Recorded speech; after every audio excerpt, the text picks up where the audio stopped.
الله أكبر. الحمد لله رب العالمين الرحمن الرحيم مالك يوم الدين إياك نعبد وإياك نستعين اهدنا الصراط المستقيم صراط الذين أنعمت عليهم غير المغضوب عليهم ولا الضالين.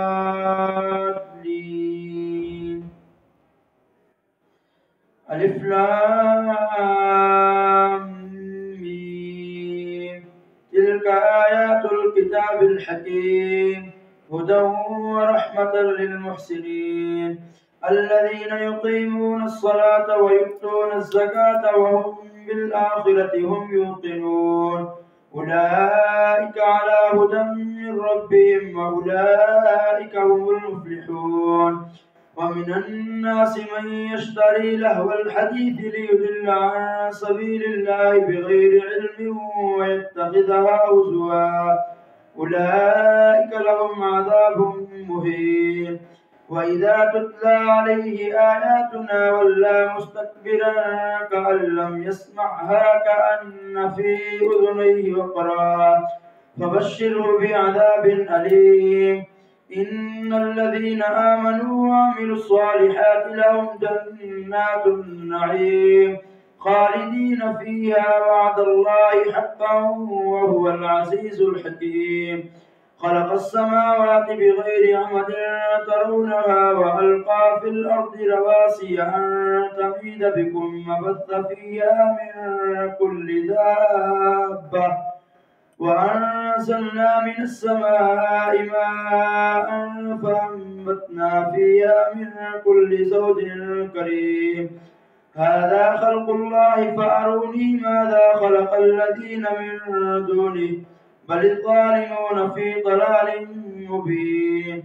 ولقد آتينا لقمان الحكمة أن اشكر لله ومن يشكر فإنما يشكر لنفسه ومن كفر فإن الله غني حميد.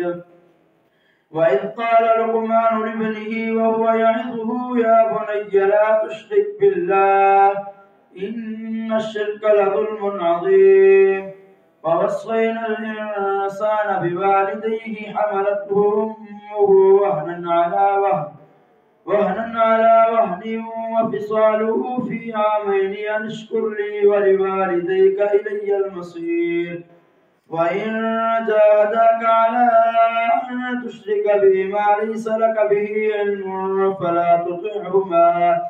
فلا تطعهما وصاحبهما في الدنيا معروفا واتبع سبيل من أناب إلي ثم إلي مرجعكم فأنبئكم بما كنتم تعملون. يا بني إنها إن تك مثقال حبة من خردل فتكن في صخرة أو في السماوات أو في الأرض يأت بها الله إن الله لطيف خبير. يا بني أقم الصلاة وأمر بالمعروف وانهى عن المنكر واصبر على ما أصابك إن ذلك من عزم الأمور.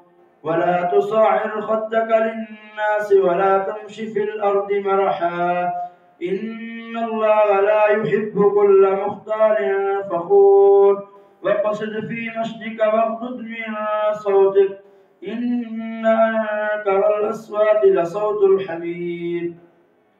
ألم تروا أن الله سخر لكم ما في السماوات وما في الأرض وأسبغ عليكم نعمه ظاهرة وباطنة ومن الناس من يجادل في الله بغير علم ولا هدى ولا كتاب منير. وإذا قيل لهم اتبعوا ما أنزل الله قالوا بل نتبع ما وجدنا عليه آباءنا أولو كان الشيطان يدعوهم إلى عذاب السعير. ومن يسلم وجهه إلى الله وهو محسن فقد استمسك بالعروة الوثقى وإلى الله عاقبة الأمور.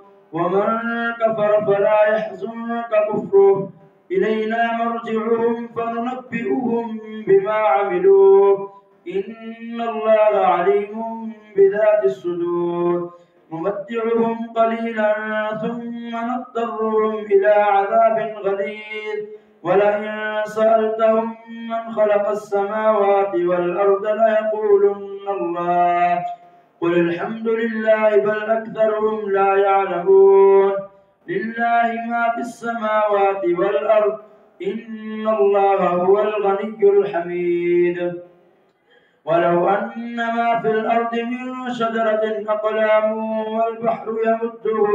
والبحر يمده من بعده 7 أبحر ما نفدت كلمات الله إن الله عزيز حكيم ما خلقكم ولا بعثكم إلا كنفس واحدة إن الله سميع بصير ألم تر أن الله يولج الليل في النهار ويولج النهار في الليل وسخر الشمس والقمر كل يجري إلى أجل مسمى وأن الله بما تعملون خبير ذلك بأن الله هو الحق وأن ما يدعون من دونه الباطل وأن الله هو العلي الكبير ألم تر أن الفلك تجري في البحر بنعمة الله ليريكم من آياته إن في ذلك لآيات لكل صبار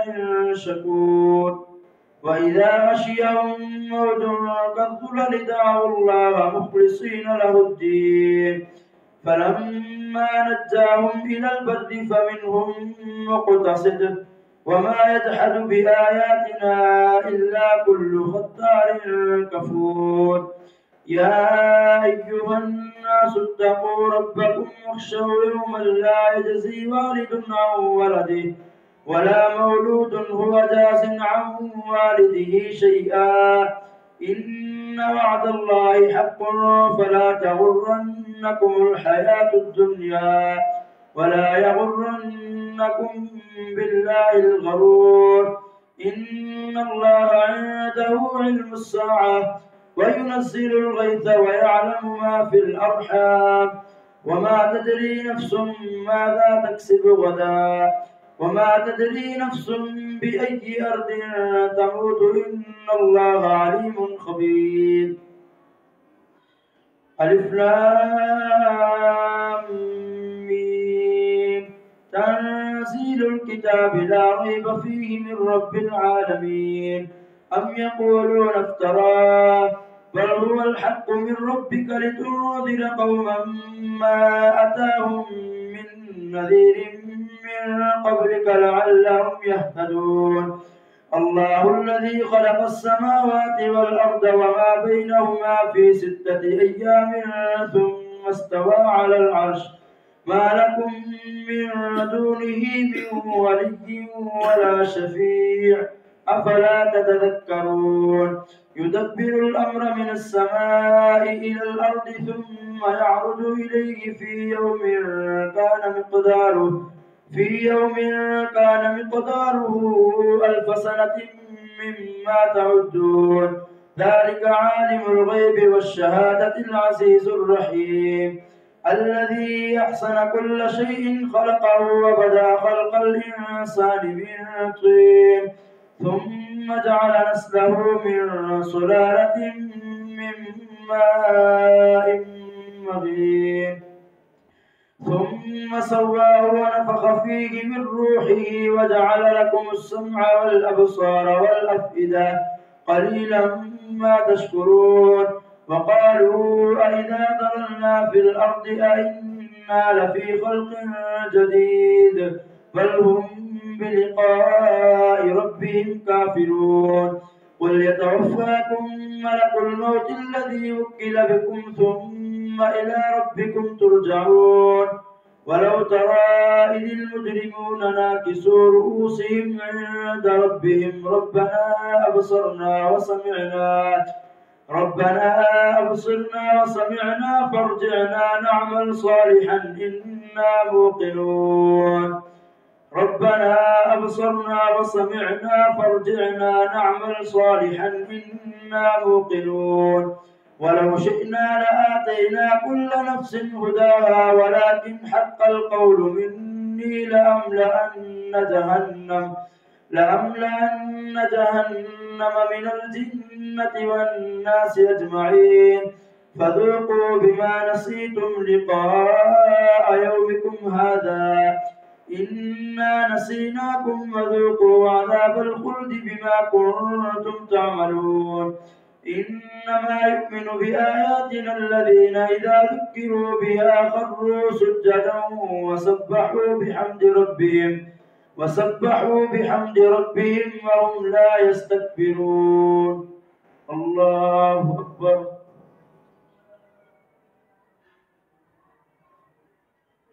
الله أكبر. تتجافى جنوبهم عن المضاجع يدعون ربهم خوفا وطمعا ومما رزقناهم ينفقون فلا تعلم نفس ما أخفي لهم من قرة أعين جزاء بما كانوا يعملون أفمن كان مؤمنا كمن كان فاسقا لا يستوون أما الذين آمنوا وعملوا الصالحات فلهم جنات المأوى نزلا بما كانوا يعملون وأما الذين فسقوا فمأواهم النار كلما أرادوا أن يخرجوا منها أعيدوا فيها وقيل لهم ذوقوا عذاب النار الذي كنتم بها تكذبون ولنذيقنهم من العذاب الأدنى دون العذاب الأكبر لعلهم يرجعون وأما الذين فسقوا فمأواهم النار كلما أرادوا أن يخرجوا منها أعيدوا فيها وقيل لهم ذوقوا عذاب النار الذي كنتم به تكذبون ولنذيقنهم من العذاب الأدنى دون العذاب الأكبر لعلهم يرجعون ومن أظلم ممن ذكر بآيات ربه ثم أعرض عنها إنا من المجرمين منتقمون ولقد آتينا موسى الكتاب فلا تكن في مرية من لقائه وجعلناه هدى لبني إسرائيل وجعلنا منهم أئمة يهدون بأمرنا لما صبروا وكانوا بآياتنا يوقنون إن ربك هو يفصل بينهم يوم القيامة فيما كانوا فيه يختلفون أولم يهد لهم كم أهلكنا من قبلهم من القرون يمشون في مساكنهم إن في ذلك لآيات أفلا يسمعون أولم يروا أنا نسوق الماء إلى الأرض الجرز فنخرج به زرعا تأكل منه أنعامهم وأنفسهم أفلا يبصرون ويقولون متى هذا الفتح إن كنتم صادقين قل يوم الفتح لا ينفع الذين كفروا إيمانهم ولا هم ينظرون فأعرض عنهم وانتظر إنهم منتظرون. الله أكبر. سمع الله لمن حمده. الله أكبر. الله أكبر. الله أكبر.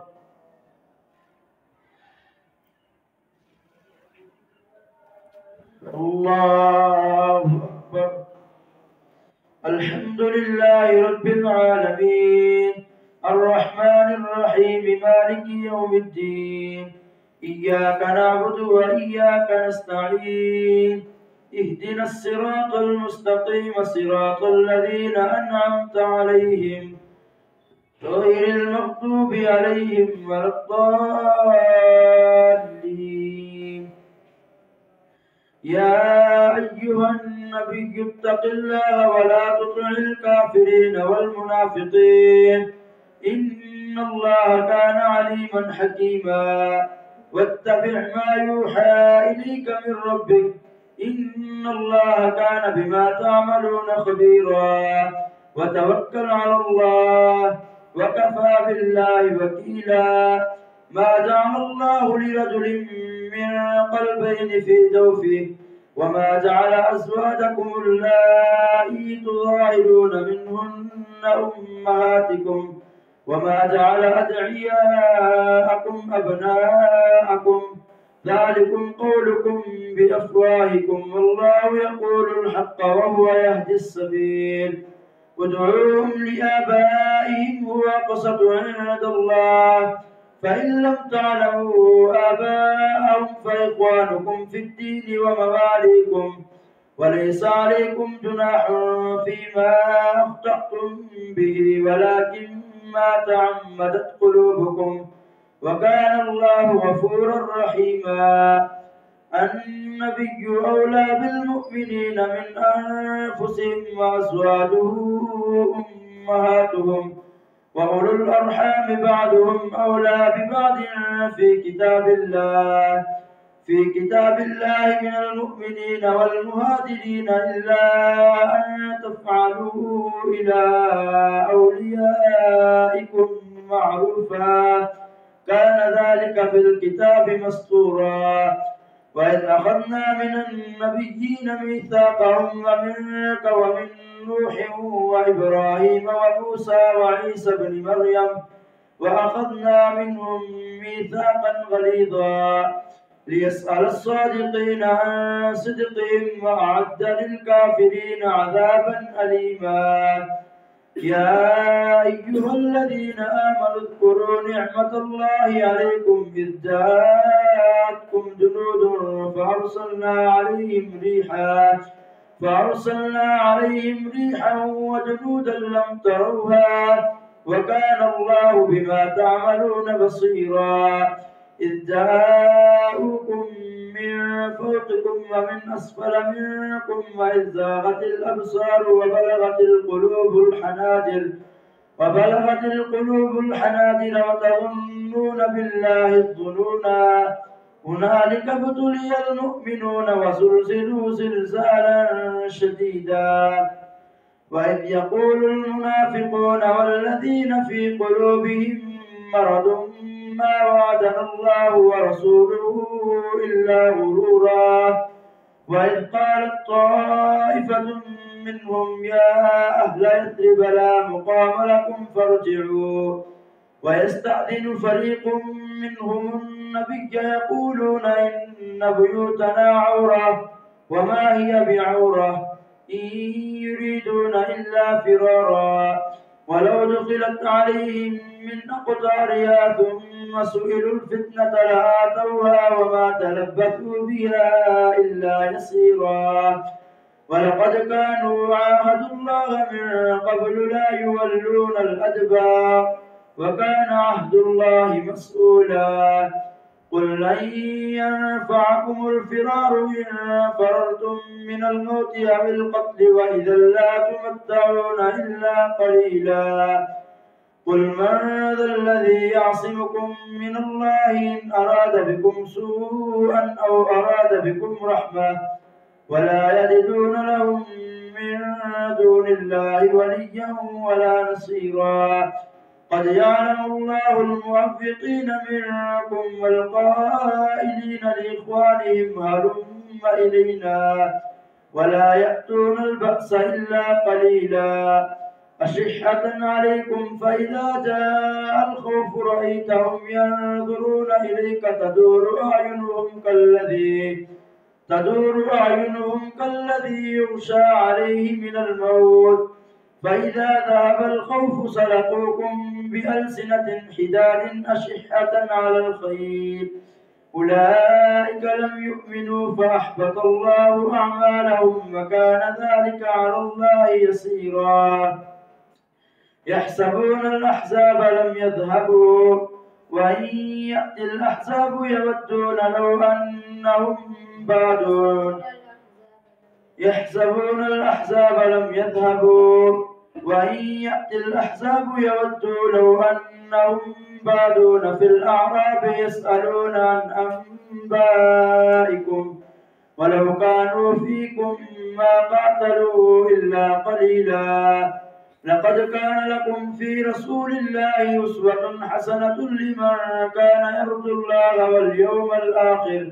واليوم الآخر وذكر الله كثيرا ولما رأى المؤمنون الأحزاب قالوا هذا ما وعدنا الله ورسوله وصدق الله ورسوله وما زادهم إلا إيمانا وتسليما من المؤمنين رجال صدقوا ما عاهدوا الله عليه فمنهم من قضى نحبه ومنهم من ينتظر وما بدلوا تبديلا ليجزي الله الصادقين بصدقهم ويعذب المنافقين إن شاء أو يتوب عليهم إن الله كان غفورا رحيما ورد الله الذين كفروا بغيظهم لم ينالوا خيرا وكفى الله المؤمنين القتال وكان الله قويا عزيزا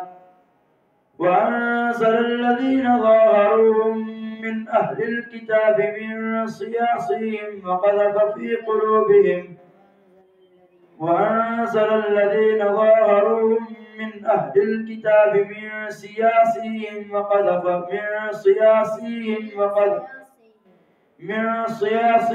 وقذف في وأنزل الذين ظاهروهم من أهل الكتاب من صياصهم وقذف في قلوبهم الرعب